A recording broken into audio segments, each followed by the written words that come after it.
Gawin ito ang spell upang pagkakaisipin kanya. Mag-ingat ka dahil isang beses lamang ito pwedeng gawin at hindi ka pwedeng magkakamali. Kumuha ka ng maliit na papel at panulat. Hawakan ang papel gamit ang dalawa mong kamay at ipasa ang inyong enerhiya sa papel na para bang ipinapasa mo ang inyong aura pati na rin ang informasyon ng kanyang itsura.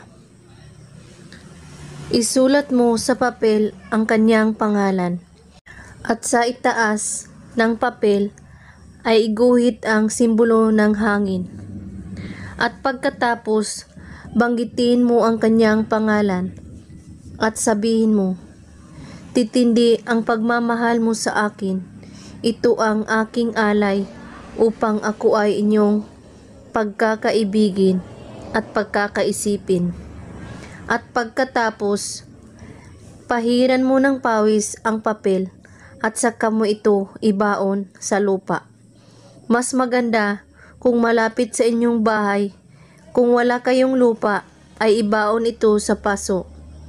At kung wala kayong, pwede mo itong sunugin at isaboy sa hangin. Ang abo nito.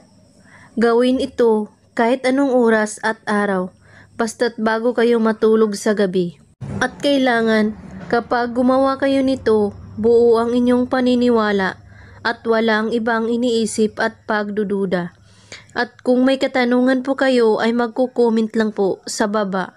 Maraming salamat sa panunood. May God bless us all.